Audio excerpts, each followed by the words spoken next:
Oke teman-teman semuanya, kembali lagi dengan gua Gisel Paro. Di video ini kita akan melanjutkan seri pembelajaran dasar Git ya teman-teman. Ini merupakan video kedua ya teman-teman. Jadi kalau kalian belum nonton video pengenalan Git dasarnya, nah kalian bisa tonton, ada di sini ya teman-teman. Biasanya ada card di sini, atau mungkin kalian bisa search aja ya di video playlist gua yang judulnya itu pembelajaran Git dasar ya teman-teman. Nah teman-teman, pertama kita akan melakukan penginstalan Git terlebih dahulu ya. Jadi kalau kalian belum punya file startupnya, kalian bisa masuk ke website http git-scm.com/download ya teman-teman. Kalian bisa masuk ke websitenya untuk mendownload. Nah di sini ada 3 pilihan. Ada untuk sistem operasi Windows, Mac OS, dan Linux ya teman-teman. Nah karena di sini gua menggunakan Windows ya, jadi di sini mungkin gua akan kasih tutorial tentang penginstalan di Windowsnya aja ya. Kalau kalian pakai Mac OS atau Linux, kalian bisa cari tutorialnya di video yang lain ya, banyak kok. Setelah kalian menginstal ya, nanti kita akan konfigurasi ya. Tapi pertama-tama kita akan mendownloadnya terlebih dahulu ya. Kita akan masuk ke Git SCM download ini. Nah di sini ya teman-teman. Karena di sini gue pakai Windows, jadi gue pilih Windows. Nah di sini kalau kalian pakai Windows juga, kalian bisa sesuaikan versinya ya, yang 64 bit atau yang 32 bit. Nah di sini gue pakainya 64 bit ya. Jadi gue pilih yang 64. Oke, kita akan download di sini. Nah, karena gue udah ada ya, teman-teman. Jadi, gue tinggal klik aja ya, teman-teman, yang udah gue download. Kalau kalian belum punya, kalian download terlebih dahulu. Nah, di sini gue double klik ya. Klik yes. Nah, sebenarnya gampang ya, teman-teman, untuk melakukan penginstalannya. Kalian bisa klik next aja, next lagi, next, dan di sini next lagi, next aja ya teman-teman.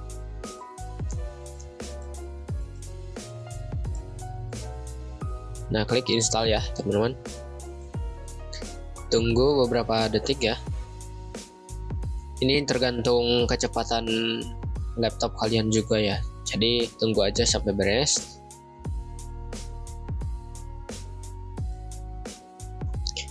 Oke, teman-teman, sedikit lagi. Nah, di sini ada 2 pilihan ya, teman-teman. Ada checkbox. Di sini ada launch Git base dan view release notes. Nah, kalian hilangin aja di bagian view release notes-nya, terus kalian langsung buka aja. Klik atau centang di sini ya, launch Git base-nya. Klik finish. Nanti langsung kebuka kayak gini ya teman-teman.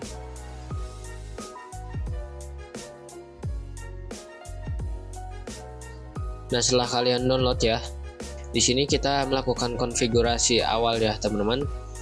Coba kita ketik git minv dulu ya untuk mengetahui versi git yang terinstall di sistem operasi kita.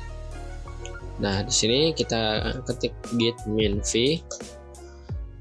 Nah kalau kalian muncul seperti ini, berarti penginstalannya sudah selesai ya teman-teman, sudah berhasil. Nah ini untuk versinya mungkin nanti bisa aja berbeda sama yang gue install ya teman-teman. Tinggal kita konfigurasi aja ya. Nah ketikkan perintah di bawah ini untuk melakukan konfigurasi git. Nah caranya itu kita ketikkan perintah git config -- global user.name. Nah, di sini kalian masukkan nama kalian ya, teman-teman. Oke, kita konfigurasi git config -- global user.name ya.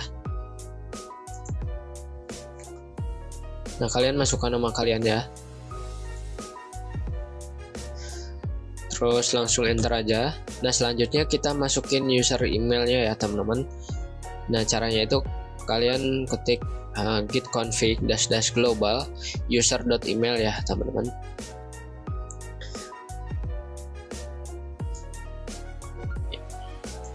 Nah kayak gini. Nah, di sini gua sensor ya.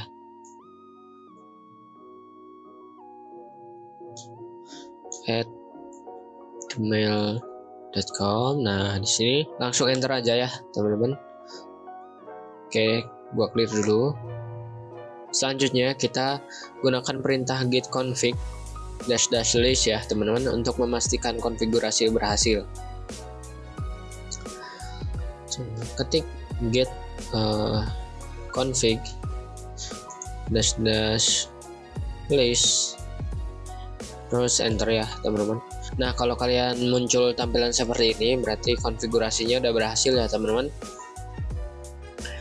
Nah, kalau kalian munculnya hanya dua ya, username sama user emailnya aja, nah itu sama aja ya, teman-teman. Nah, itu udah berhasil ya untuk konfigurasinya. Kita lanjut. Nah, setelah konfigurasi kita akan mencoba membuat repository ya, teman-teman. Jadi yang belum tahu repository itu apa, repository itu istilah untuk directory project yang menggunakan Git ya, teman-teman. Nah, kalau kalian mau tahu lebih jelasnya, kalian bisa tonton di video pengenalan Git ya, teman-teman, episode ke-0 itu. Kita buat folder ya, teman-teman. Di sini, misalnya di sini gue pakainya folder belajar Git ini ya, teman-teman. Nah, kita coba isi index HTML ya. Terus di sini kita pakai script.cs-nya juga. Terus kita tambahkan lagi style.css.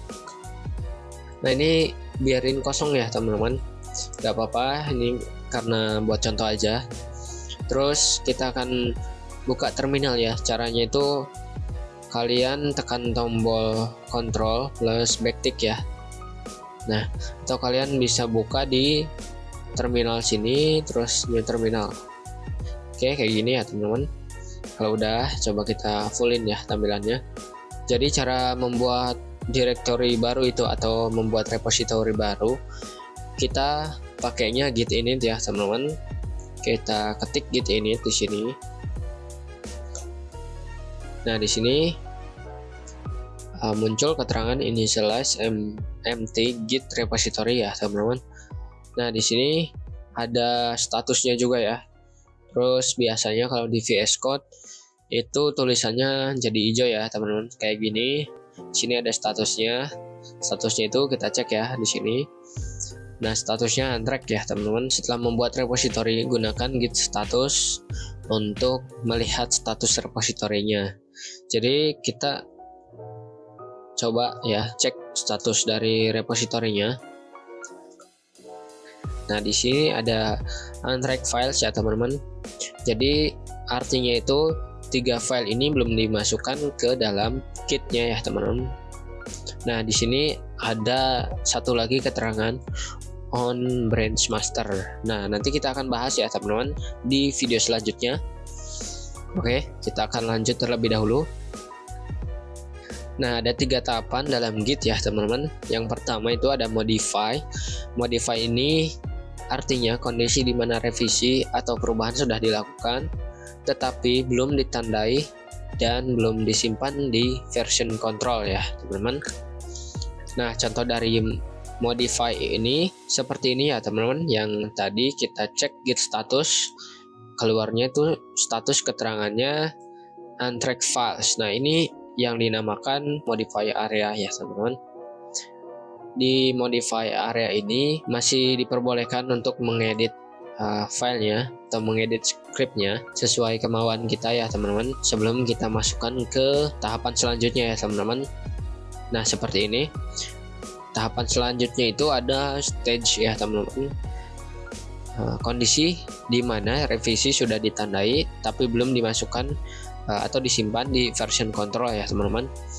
Nah, jadi kalau kalian udah memasukkan 3 file ini ke dalam stage area, kalian nggak bisa mengedit lagi ya, teman-teman, karena perubahannya yang disimpan yaitu ya yang terakhir kali sebelum kalian melakukan git add ini ya, teman-teman. Nah, perintah untuk memasukkan ke stage area ini menggunakan git add nama filenya, teman-teman. Kita bisa lihat di sini git add nama file atau git add titik ya, teman-teman. Nah, apa sih bedanya? Nanti kita akan coba praktekkan ya teman-teman. Kita akan mencoba memasukkan 3 file ini ke stage area ya. Gunakan perintah git add nama filenya. Enter aja. Terus kita cek lagi git status ya. Di sini indeks HTML udah masuk ke dalam stage area ya teman-teman. Jadi indeks HTML ini nggak bisa kita edit lagi kecuali kita masukkan ke atau kembalikan ke modify area lagi ya teman-teman. Nah, caranya gimana? Nanti kita akan bahas di video selanjutnya ya teman-teman. Sekarang kita akan fokus ke ini aja ya teman-teman, untuk memasukkan 3 file ini ke dalam stage area terlebih dahulu. Nah, ini kan ada 3 file ya teman-teman. Nah, kalau kalian pakai git add terus nama filenya, ini nggak masalah ya teman-teman, karena masih sedikit filenya ya. Jadi masih gampang lah kita masukkan ke dalam stage area. Tapi masalahnya kalau misalnya kita projectnya udah kompleks nih, udah banyak di sini. Nah, kita kan nggak mungkin pakainya git add terus nama filenya kan. Ini memakan waktu yang lama ya teman-teman. Nah, caranya itu kita pakainya perintah yang kedua ya, git add titik ya teman-teman. Git add titik ini perintah untuk memasukkan file, semua file ya ke dalam stage area ya teman-teman. Kita coba enter. Nah, kita cek lagi git status. Nah, teman-teman, statusnya di sini udah berubah ya. Filenya juga udah berwarna hijau semua. Nah, di sini juga kalian bisa cek ya, di sini index add ya kan. Nah, ini artinya udah dimasukkan ke stage area teman-teman. Nah, teman-teman, jadi yang terakhir itu ada commit area ya teman-teman. Commit area itu kondisi di mana revisi sudah disimpan di version control ya teman-teman. Berarti kita udah memasukkan sepenuhnya file-file atau project kita ke dalam version control ya teman-teman. Kalau stage area ini untuk nandain aja file ini udah selesai dimodifikasi ya teman-teman. Terus nanti siap untuk dimasukkan ke commit area ya teman-teman. Seperti itu penjelasannya. Kita coba ya teman-teman. Nah, kita akan coba untuk memasukkan file-file tersebut ke dalam commit area ya teman-teman. Nah, caranya itu kita pakai perintah git commit min m. Nah, di sini kita masukkan komennya ya teman-teman. Misalnya kita masukkan commit pertama gitu ya. Oke, kita contohkan.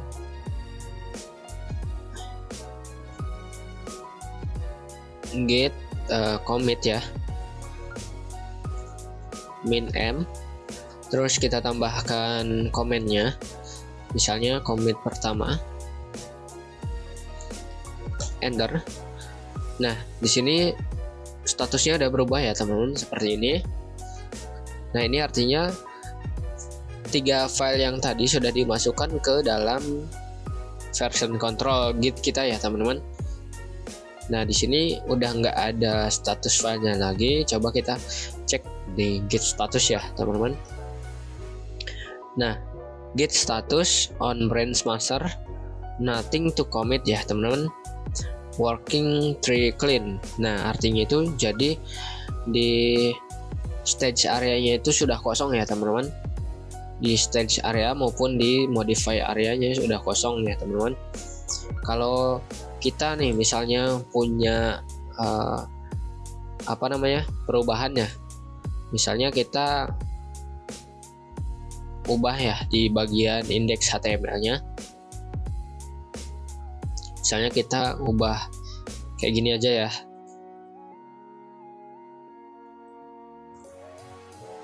Belajar git dasar. Kita save.